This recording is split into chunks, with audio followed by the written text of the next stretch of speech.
Welcome to the Your Message Received podcast. And now, taking your message to the finish line, your host, John Duffin. Hey folks, John Duffin here with Duffin Media. Welcome back to another episode of Your Message Received. Your Message Received remains the place to be your platform, your podcast, your way of life to help you find your best, most true, authentic business voice. Hell, your best, most true, authentic voice. Get what you want, find what you need, improve your results, find people that walk the walk. Because when you do, you get more authentic, and hell, that's the whole point of the show. So we are not going to drop that ball today. I get to bring back one of my absolute favorite people, friend, mentor, colleague, high performance business coach, Culture Matters founder, Jay Doran. Welcome back to the show, man. Can we do the intro again? Yo, we can do it 7 times. Thank you. Look, you make things so easy for me in the sense that I love the fact that, and folks, there are 2 other episodes, and you may hear me refer to them only as backstory, right? One of the fun parts about continuing a conversation is you've got that as reference points, but what we're looking to do is always propel forward. So I'm going to say this. Because of your transparency, because of your inherent bravery in regards to being literally leading with your chin, so to speak, you have helped us already in prior episodes, talking about your backstory, talking about the fact that the way that Culture Matters was founded, your own prior living experience, family experience, and then the initial steps forward. What I'd love to touch on today, at least in part, is this. I'm a big believer in the process. And folks, if you're not listening to Jay Doran's Culture Matter podcast, it is exploding in quantity and quality. So the fact of the matter is, get on it. I've been very fortunate that I've been a repeat guest, which I'm flattered beyond words. But for me, Jay, very first thing I'd love to ask you is this. You often begin presentations, conversations, podcasts with quotes. Why? I have a quote. Great. I was hoping you did. Great. Courage is not simply one of the virtues, but the form of every virtue at the testing point. C.S. Lewis. Wow. It's so funny. And so here's one of the cool things. As I'm biased because I'm also a friend of Jay's. And so I think the fact that in some of the pregame prep that we talk about certain things, and one of them is courage and bravery. And I see Jay as an extremely courageous individual who is decidedly different in the best of ways. Why did you bring that quote on the show today? I guess the answer to the question, why quotes? It's part of the preparation. Why I picked that one was, like you said, from our conversation. The first thing I'm thinking is, what has something been said on this topic that we can borrow from culture? C.S. Lewis coming before us as an example, his lived experience, the shoulders of giants he stood on, right? Newton, I stand on the shoulders of giants. And what does a quote encapsulate? It encapsulates truth. It stood the test of time. It's been it's like carvings, chipping away at a rock, and then before you know, you have a statue where beauty reveals itself. Quotes speak to me. I think they speak to all of us, and also it opens up infinite interpretations. So in something you talk about on the Culture Matters podcast, when you're on, it will come up, inclusion.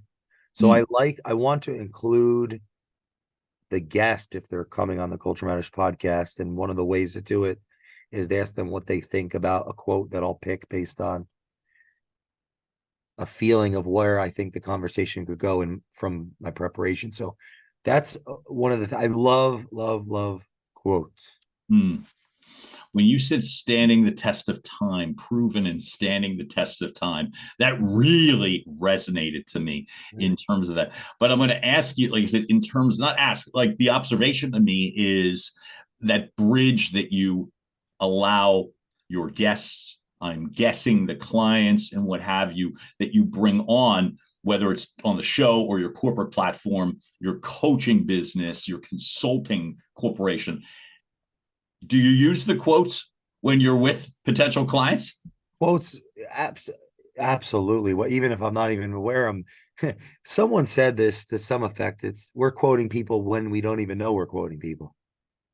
So the small percentage where we use the quotes. Yeah, even like if I'm going in a position where I want to bring some type of information to awareness, which is part of, I would argue, consultative is analysis and bringing something to someone's awareness, maybe whether that's a report, maybe a book, some written form. Quotes can be a great way, a helpful way to create understanding. Whereas bringing someone understanding through, let's say, a coaching context is through inquiry, and it's the other person sharing. So, yes, quotes are used to make points, and sometimes it helps to draw on the past to better understand the present, so that we can endeavor into the future together. So, absolutely, and I think part of it is a symptom of a decision that I now, maybe I wasn't even aware that I was doing it when I was and I am a curious person seeking information, seeking mentorship, learning from the eminent dead, as Charlie Munger would say, these authors and thinkers, right? The eminent dead. You start collecting ideas, and quotes are portals to ideas. And so, yes, absolutely. They're collecting them and using them and leveraging them to the best of my ability possible to help people, period. I love that. So when you are, for instance, one of the things that folks, I'm sure you're not sleeping under a rock. So one of the things that Jay gets to do is work with clients to improve the culture of their corporations, which improves their performance, which improves the bottom line.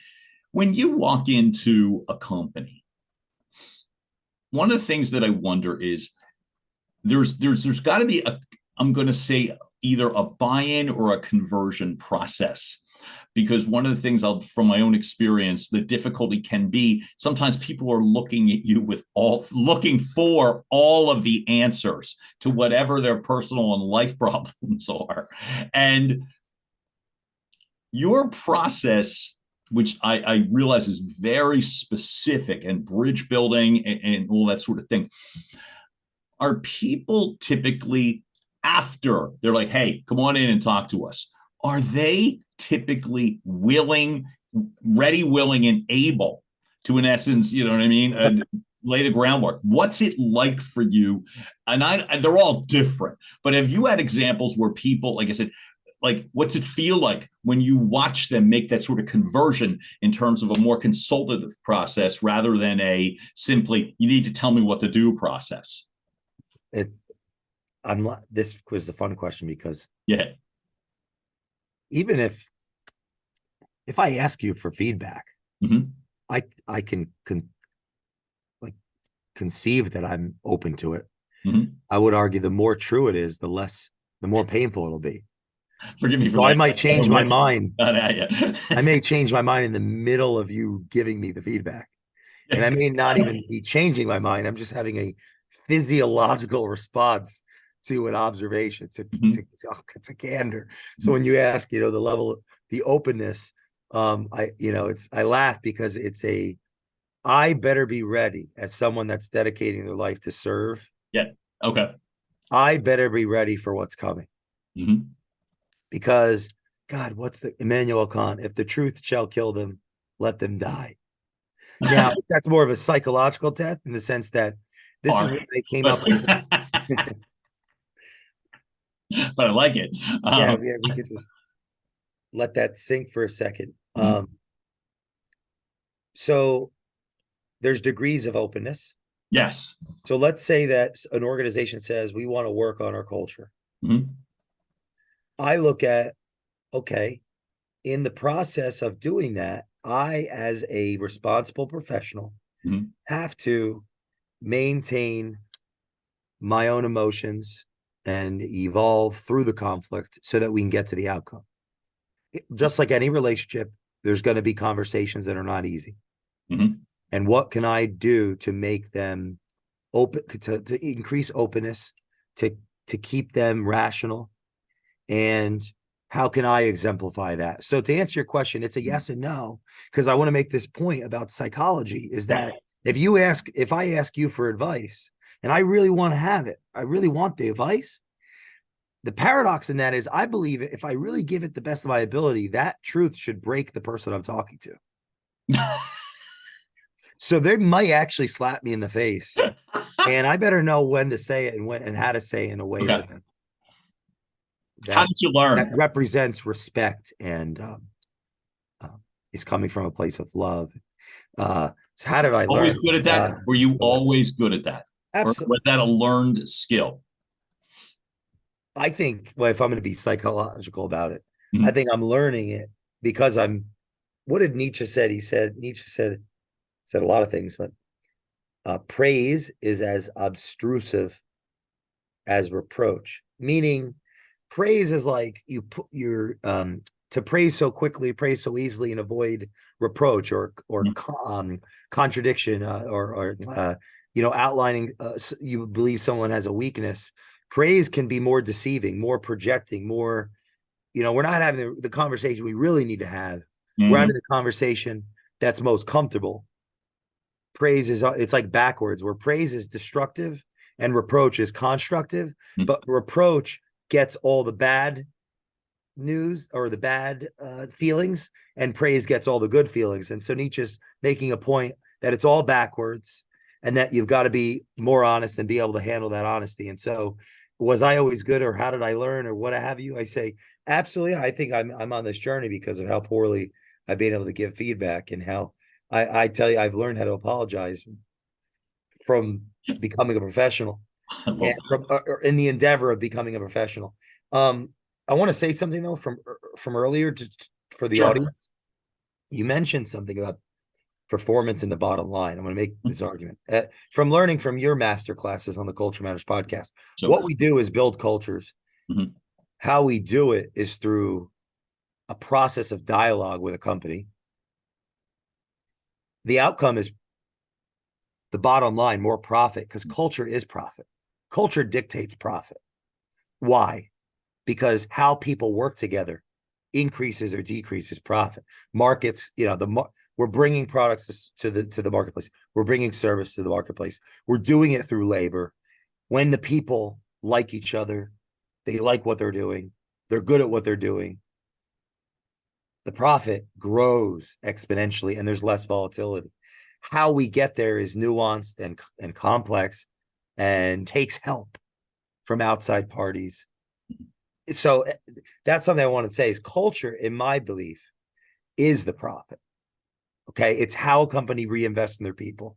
Mm-hmm. It's how a company reinvests in itself. It's how a company avoids the symptoms of success, like entitlement, mm-hmm. and so on and so forth. So I wanted to say that earlier, man. Yeah. And thanks for helping me with the what do you do and the how do you do it and what's the outcome? Because I want to draw on some of your teachings. That's so impressive. That to me, that first off, why? Because it's like I feel as if so many things that I wanted to ask you about today head in those three directions. Because one of the things that I commend coaches, consultants, brain trusts, when you're working as a team, when you're working as a solo, one of the things that I think is really important is that people tell you certain things in terms of what they want and need. But they're looking at you to solve things that have very little to do with what you're actually there for. One of the things, what you just did, which really impressed me, was the fact that I get that. So it's like, all right, I understand what you do. And that you said that the net result is culture. And then you explained and elaborated in terms of how exactly that works. So I would think for a company, you'd be much more inclined to be like, okay, that I get, and I could use that. My question then becomes, it's like, for the companies that say they want something, but really what they need is somebody, a savior, and they need a savior in the next 10 days or else. How do you pivot around? How do you, once you are in an organization, how are you able to, in essence, continue to navigate? Because they are looking at you for something, right? They have to be. They're bringing someone in to, in essence, help them. And you've been building the bridges and you talk about the quotes and the relationships. What are some of the ways that you feel like that you've had either the satisfaction or the gratitude or whatever in regards to, as you navigate difficult situations, have you seen change? Have you felt it? I believe that the evolution of the ownership, there's a structured ownership. Some businesses, there's one owner. Some businesses, there's multiple owners. How those leaders relate to one another, how they work together, will set the tone for the culture. The complementarity of teams creates conflict among teams. I'm good at something that you're not good at. You're good at something that I'm not good at. That's going to lead to misunderstanding, miscommunications. A lot of, and to make this practical for the audience so they can take something away for culture, a lot of what I'm specifically doing is dialogue, strategy, road mapping with the ownership of organizations so that those communication channels open up, they broaden, and more depth comes to them so that that translates throughout the organization. Anyone listening to this, that's in a position where they have subordinates, they have peers, they have authorities, they can look at themselves and ask themselves, have I asked my subordinate, what do you think? Where are we right now? What can I do better to serve you? How do you believe we're doing right now based on the responsibilities that we have? And so, like, inverting the conversation from, this is what wasn't done and this is how it wasn't done and this is where you fall. Not that I'm opposed to honesty, but keeping in mind that it's honesty and clarity. Like on an individual level, I want to speak so that the audience understands as it relates to the role that I specifically have in service of an organization is ultimately with whomever's in control of the ultimate responsibility of the organization. But the idea of that relationship, anyone here listening could garner from, could garner insights from, and attempt to to evolve their behavior as leaders, as managers of people. As far as the results, well, as we think about it like this, let's say that our organization grows because we had a vision. We gathered our troops to, let's say, clarify and edit the plan. There was inclusion there. Okay. Yeah. We said no to certain things so we could say yes to what we had to do to get that vision achieved. Over a period of time. So now we're successful. There's results. Those results are going to now force us to react, where once we were proactive. Yes. That reactivity is going to break down communication. That's going to break down communication. Our role is to lower the likelihood of the breakdown in communication and increase the communication so that as we get results from our success, we're slingshotting back to success once again. And part of this is tied to the education of the ownership of an organization. Which is always has to evolve. You get to a company from 50 million in sales to 100 million in sales, and you've never done that before, and you own a business. There's going to be an unlearning, and there's going to be a learning necessary. Now, the one of the contradictions in that is, well, if you're working, you're not necessarily going to get your MBA. So the most powerful high performance Guys, if CEOs I've met, if it ain't broken, don't fix it. they bring in essentially people to help them figure things out. That's one of the Right, roles of right. there's a couple ways we can go with that, but essentially learning is a constant if a company's always going to be growing and developing. And when they don't, success is a bad teacher. It starts undermining. Now, some may be thinking and listening, well, I'm not even succeeding yet. Well, then my question would be, what are you doing? Mm-hmm. Why are you doing? Mm-hmm. How are you doing it? Mm-hmm. If you don't know the answer to any of those questions, sit in a room for 10 hours and figure that out. And then go figure out what you need to stop doing in your life so you could do what you're avoiding. That's for those that are not succeeding right now.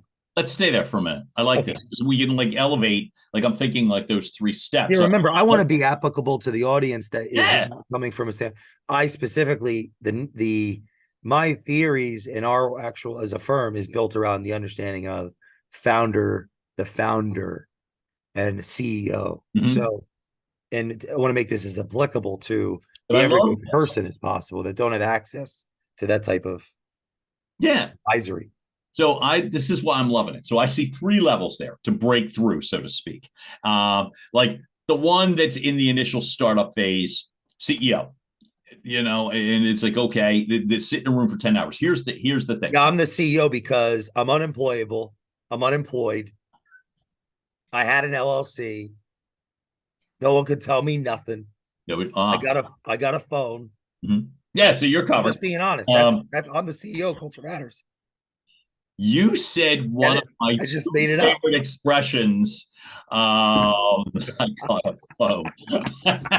I got a phone. The other one is nobody can tell me nothing. That was I was like, Nobody can tell me nothing. Right. I'm in charge. Mm-hmm. I don't need to listen to my employees. Mm-hmm. I don't need to listen to my family. I don't need to listen to customers. I don't need to listen to the haters. I'm the CEO. I'm the boss. And I'm making a joke of this because all of us, Mhm. okay, if we start a business, even if it's unspoken, that's what's going on. Right. We're in control. Mhm. We get to decide. Mhm. We're accountable to no one. You know what we're accountable to? The bank account.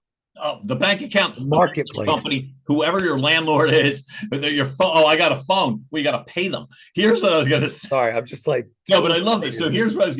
You said back. I'm even slingshotting back even one hair because I love the fact when you said sit in a room for 10 hours and figure it out.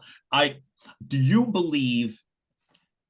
This will sound very ethereal, but I'll risk it. Do you believe most people know the answers? Absolutely not. Okay.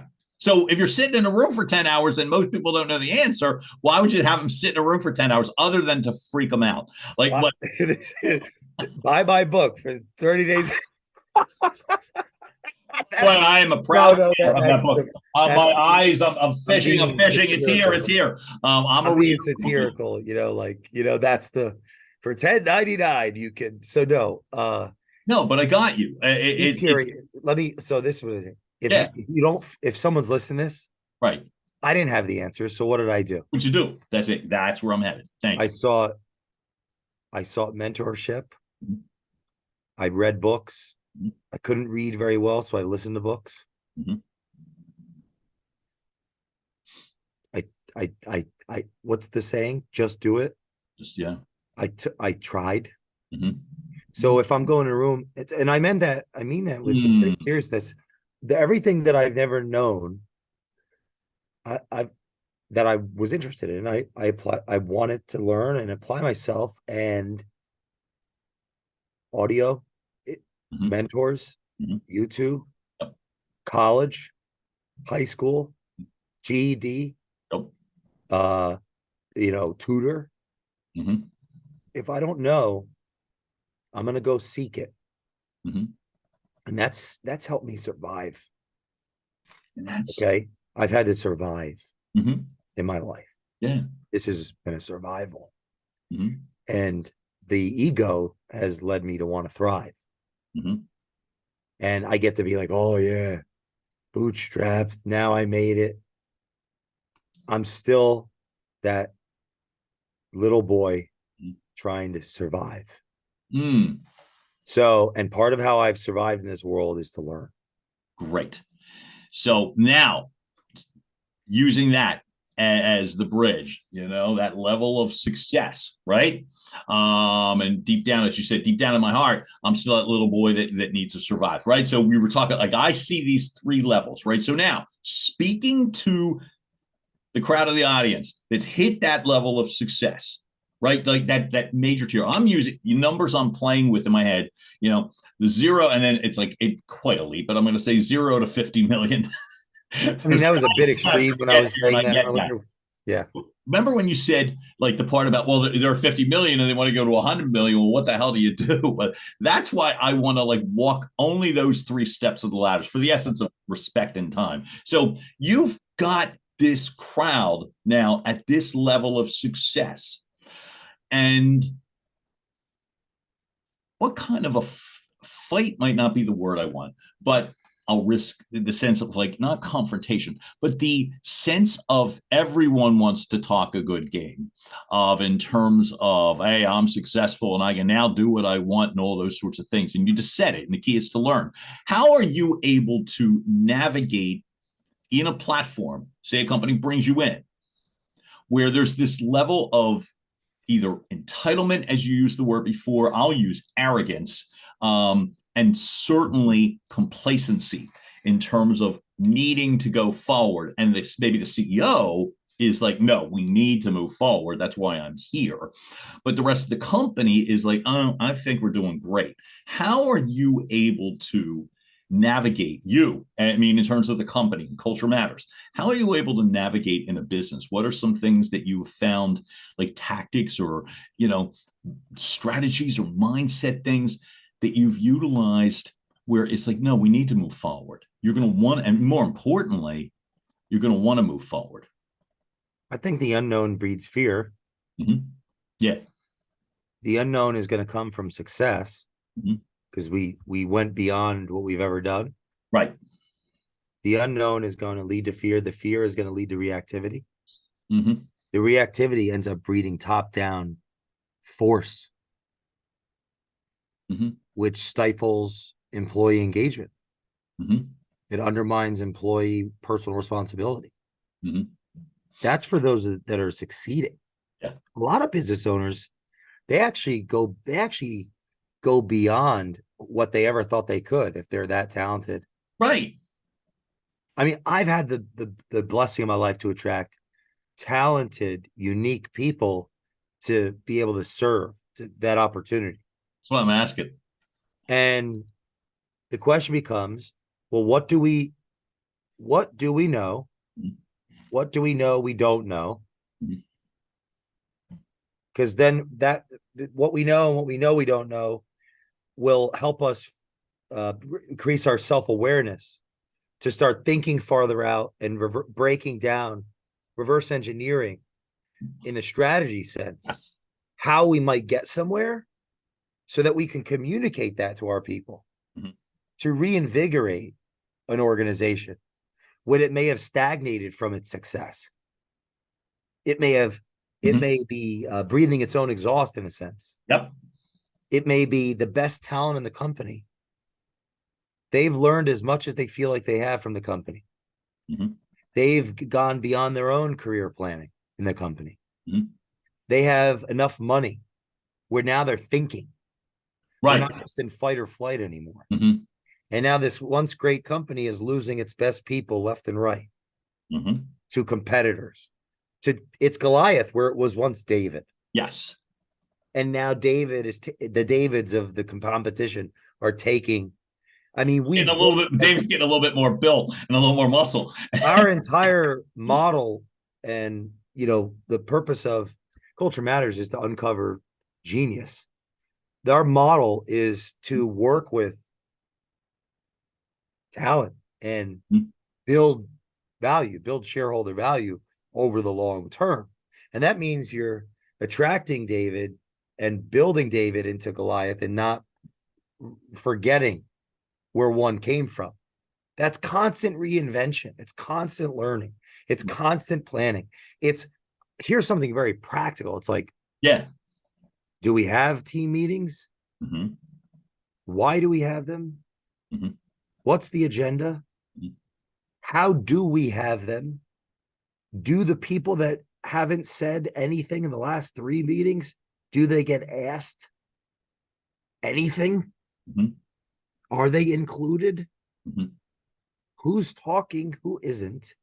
What are we talking about? How are we talking about it? If I'm in a position of authority, how am I responding when feedback is given in a way that can create more openness and feedback? Mm-hmm. Like a meeting, a gathering, how that actually occurs in an organization. It's like, here's an analogy. If the team meetings are either not done or they're done in a poor way, Mm-hmm. ineffective way, creates cancer. Mm-hmm. Or like a blood clot in an artery. Why? Because communication not occurring or occurring in a deconstructive manner breaks down trust, breaks down productivity. Mm-hmm. Everyone that's centered their energy that works with an organization, all the constituents, the employees, the management, every level. Think of it, the more attention is internal, and the more attention that's internal and external in perfect alignment. We know where we're going, why we're going there, how we're going there, Mm-hmm. and we know what to do, how to do it, and why we're doing it now.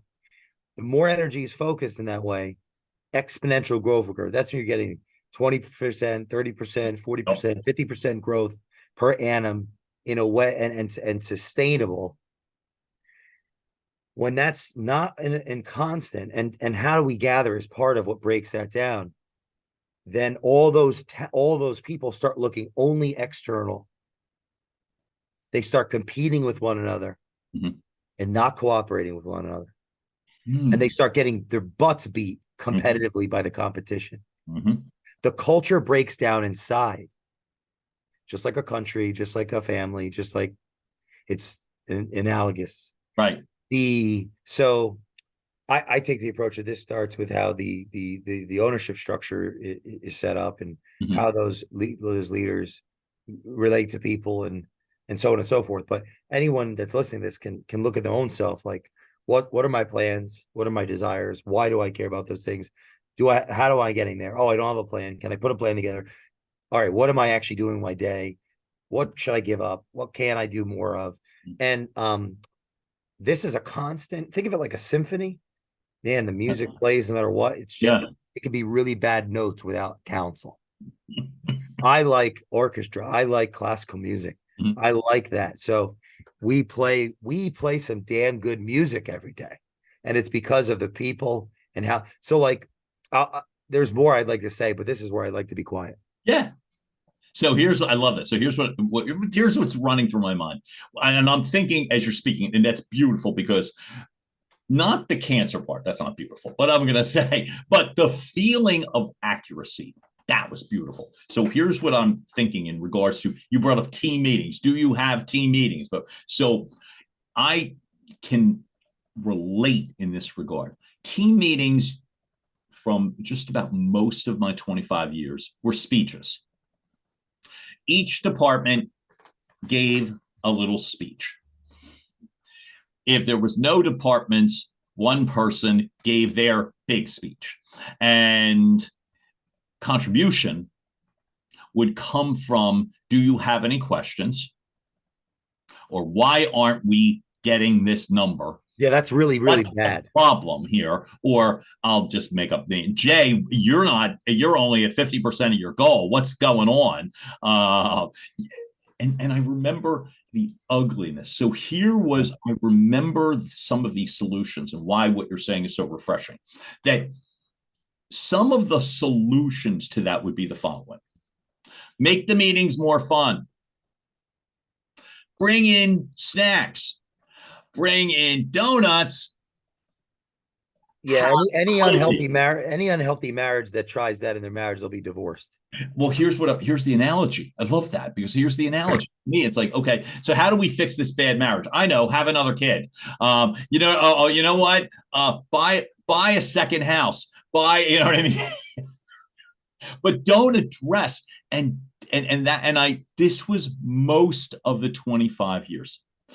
I'm now on the opposite scale. That would have been a great referral. Right. Oh, at the time, I'll tell you exactly who they are. One meeting is standing out to me. One that I'll never forget. And now this person is doing phenomenally well in the largest market that we had in the United States. She ran a meeting in New York. Won't say who. But she didn't have her hands cuffed by the other manager that typically just spoke. And so she typically said very little. And this other manager was out that day. And she led the meeting. And it was brilliant. Why? Because it was all kinds of inclusion, all kinds of galvanization. I remember going to her after and I said, if you could just blueprint this would be, I felt so, now I am an insider, but I didn't work directly with that group of people. I was the indirect direct salesman, which makes no sense. But I was there as a contributor. I was not there as an equal part of the team. And I just remember thinking, you watched, and how did you know? This is why I kept asking the reaction. How do you know? Because people were freely sharing information, and it was not all Pollyanna, and it was great. But nobody was feeling as if, oh, if I say this, I'm going to get, slapped or shut down or, you know what I mean, talked over.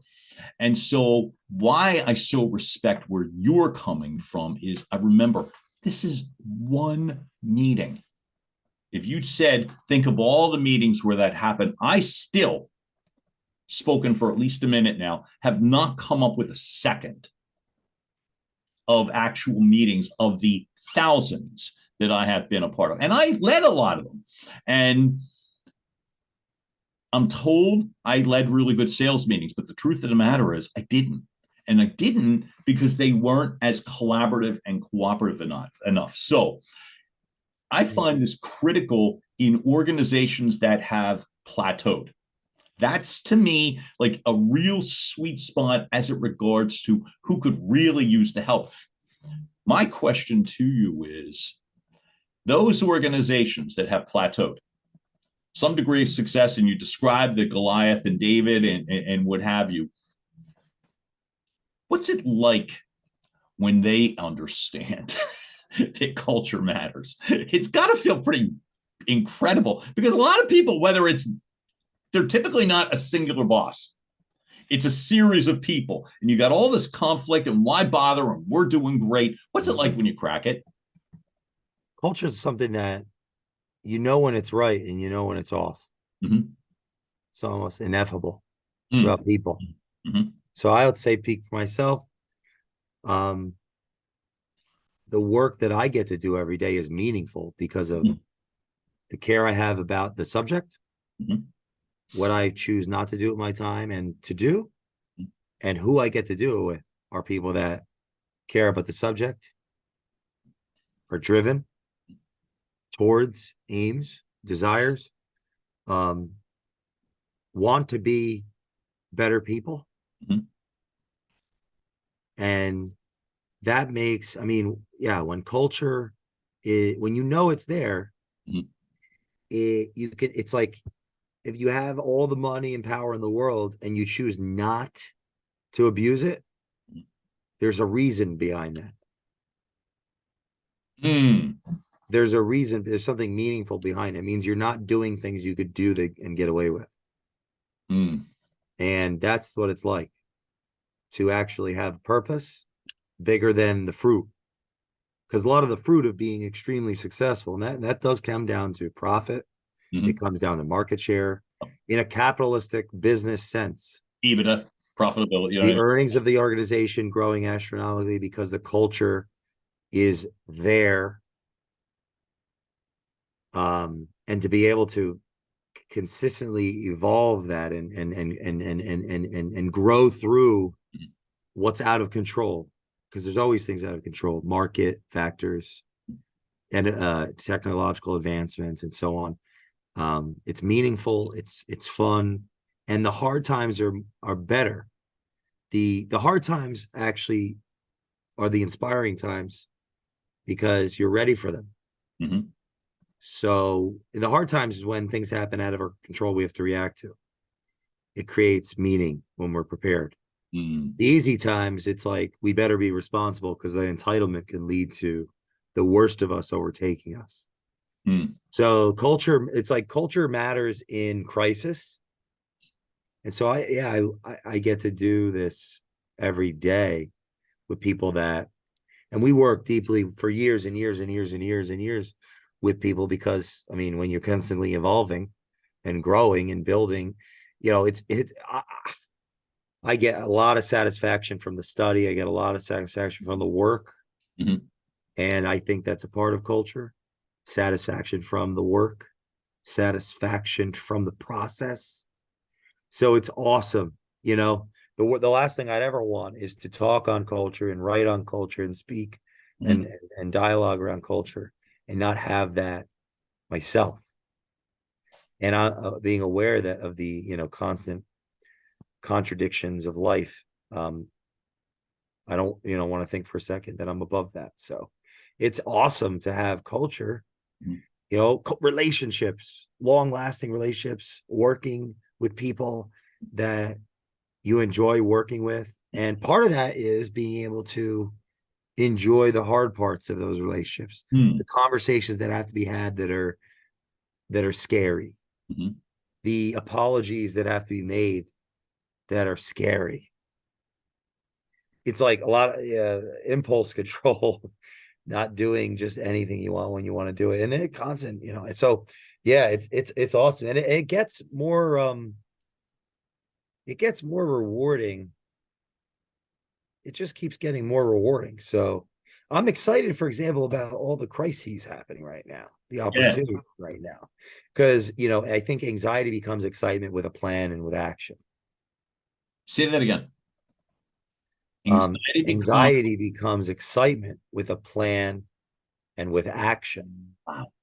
So impulse control is kind of my bridge for that. Mm-hmm. I mean, I just do as much as I can to not do things that I want to do on impulse, so I could be stable for people, for myself, for people. So yeah, this is an exciting opportunity for people listening, like to be in business today with the cost of money going up and all of these things, because it's really going to be our characters and our cultures that are going to dictate what happens in the next few years for ourselves. So yeah, to answer that question, it's awesome. I mean, we're recording this on a Sunday in the office, and I have a bunch more today, and I'm excited. So as you were the second time you referenced it, I don't want to let this go, because the whole point of the show is always about someone's arc to authenticity and how someone else can glean or learn from it. So for you, as you talked about having the harder conversations, or excited about adversity and anxiety, that's those sort of things. You've shared in prior episodes that those were not easy conversations for you, right? I think knowing you've always realized the importance of them, but having them, and this is coming from a guy, this is coming from a guy, me, who was the consummate people pleaser, because it was easier. That quote that you shared before about, compliments being bad news, and I'm paraphrasing, as opposed to the truth. Yeah, they're lies. They're lies. Thank you.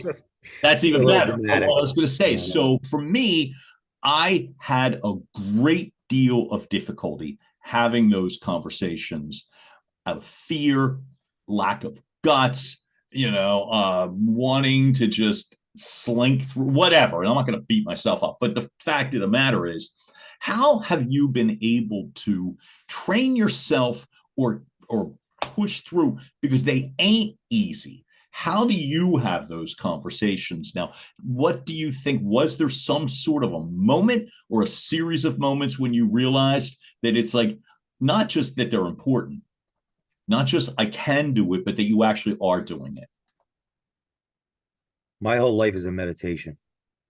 What do you mean? You know, people say get up in the morning, meditate, read, do Mm-hmm, these things. Yeah. All I do is read. Mm-hmm. All I do is write. All I do is listen to people. All I do is share my opinions. Mm-hmm. I do all that because I need to do that to function as a person. So this work is a symptom of me needing it. So my whole life's a meditation. I wrote this down when I said, the better I am, the easier those conversations are Ah. and the less frequent they are. Oh, But when they are, they're like World War III, and I better be ready. okay. How do you get ready? So how do you, in your mind, My ability to learn, okay. unlearn, it means study, mentorship, Mm-hmm. role models. You know, a mentor could be someone you learn what not to do. Abraham Lincoln said, I learn from everyone I Wow. meet. Usually it's what not to do. A role model could be someone you admire their fruit. Mm-hmm. My partner, you know, Jenna is my coach. Yeah. She every day she tells me what's wrong, and I do the best I can do the same with tact. Mm-hmm. And I laugh because that's a evolution. But the better I am, the easier those conversations are, and the fewer there are. But I need the explosions because that's where the growth. Kant, right? The truth shall kill them, let them die. Please understand, like Western society, a lot of it's built on Kant, Immanuel Kant. So Oh my God, I'm thinking Canon Kant.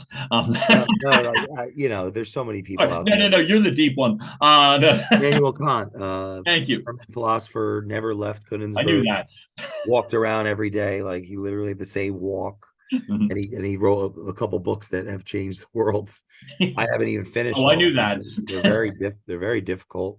I have, you know, one of my goals, you know, it's never ending learning. So Mm-hmm. yeah, the better I am, the easier those conversations are and the Fewer less I have. frequent they are.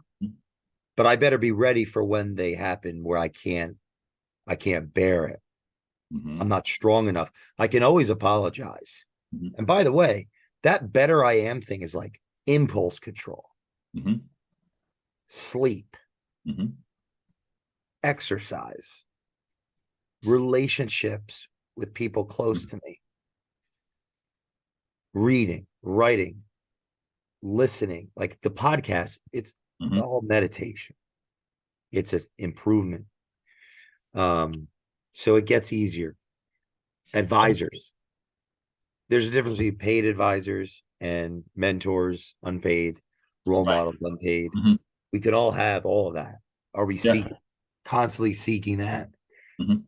And it's taken, you know, we've talked about, don't quit. You know, 14 years as Mm-hmm. on my own, moved out at 18 Mm-hmm. or so. And as a business endeavor, entrepreneur Yeah. for going on 10, Wow. you know, being sufficient Mm-hmm. with myself and partners. And that Bill Gates, you know, we overestimate what could be done in a year, but we underestimate what could be done in 10. Oh, Mm. so much can happen in 10 when you Mm. don't do what you want to do, like relax on a Friday night, Mm-hmm. go out and drink on a Saturday. Mm-hmm. We're all in different places. You know, I'm not going to speak to everyone, but I can say that I feel very confidently. I and we have been able to accomplish what in 10 years, what through my own lived experience and insecurity, I would have thought would have taken 30. And that comes down to what I've chosen not to do and what I've chosen to do based on thinking of the future, looking at the present, feeling shame, Mm-hmm. feeling guilt, taking chances, apologizing, Mhm. keeping my word, apologizing when I don't, Mhm. to other people too, not just to myself. Right. Like, I believe I have to be willing to get on a plane and fly 3,000 miles to somebody if I value the relationship more than my ego. So that's built up my ability to love other people, is to give love. So the less love I've gotten or perceived I've gotten, Right. I'm attempting to challenge myself by giving more. And I'm still putting my life together like Humpty Dumpty. You know, you could very well easily build a company as a way to avoid the interpersonal conflicts that come Mhm. with being on a search. So, you know, it's still putting Humpty Dumpty back together. Mhm. Um, Culture.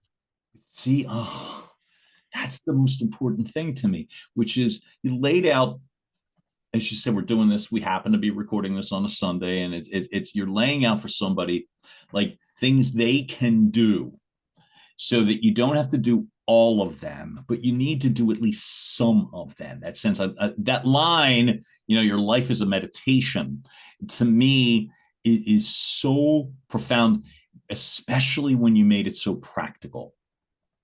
And that's to me the sorts of things so that for our audience, and I typically prefer to speak to those that have had a level of success that want to propel forward.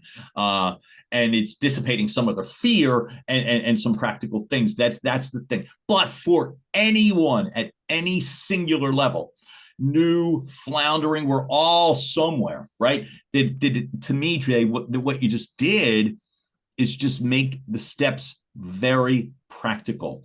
And from a guy who is such a scholar, and based upon, like I said, the backstory, I think of you as a scholar. I think of you, and that's to me an extreme high compliment, is that your quotes, your references, your proven situations all come from a place of I accuracy. want to read a quote Please.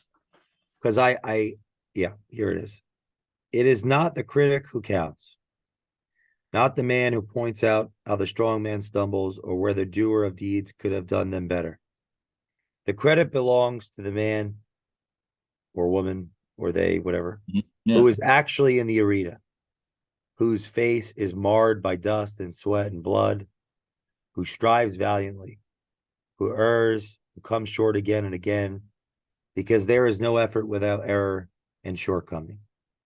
But who does actually strive to do the deeds, who knows great enthusiasms, the great devotions, who spends himself in a worthy cause, who at the best knows in the end the triumph of high achievement, and who at worst, if he fails, at least fails while daring greatly, so that his place shall never be with those cold and timid souls who never know victory nor defeat. Teddy Roosevelt. Hmm. I am a doer in the Mhm. sense we work in businesses. Mhm. I am always been stuck in between. I never did the academic stuff, but like being a self-taught person and wanting to be an entrepreneur, I'm in these two worlds of academia, like bringing the book knowledge and Yeah. working in businesses, just like I'm in a physical space right now Right. in an actual company. Mhm. And it's kind of being in between these two environments. And I live for that. Being in the arena, doing the work, growing companies, bringing information in. It's like, that's my calling. That's what's always come naturally to me. When I tried to do other things, that's what I ended up being for those other things in those other mediums with those other people. Raising capital for businesses, starting something from scratch, generating a tremendous amount of sales very quickly, whatever it was, bringing investors to the table, whatever it was. But it all came very naturally, very easily. But it's like where I get my insecurities met is helping other people in what they may not be as natural or wherever, basically being a helper, being a healer, being a servant. That's what I've always been, the helper, the healer, the servant. So that's why we exist as a firm, as a consulting firm. and I want to be in the arena as much as it's so. Helper, a healer, a server. So 3 more reasons, folks, why culture really matters. Jay Doran, I'm so honored that you showed up for me again today, man. You make these brilliant and practical and emotional and perfect. So thank you for showing up, brother. You were amazing. Thank you. And folks, you've just heard another episode of Your Message Received. Keep watching, liking, listening, sharing, and we will keep driving content through your front door like Jay Doran from Culture Matters. We love you, brother. Will you come back again? No. I'm setting myself up. I'll learn, folks. I'll learn. I'm a little slow, but I'll learn. Of course. Oh my gosh. All right, folks. Have a great day. John Duffin here. We love you. Talk soon. Be well. Bye. And now, making its way across the finish line, Your Message Received has been a production of Duffin Media.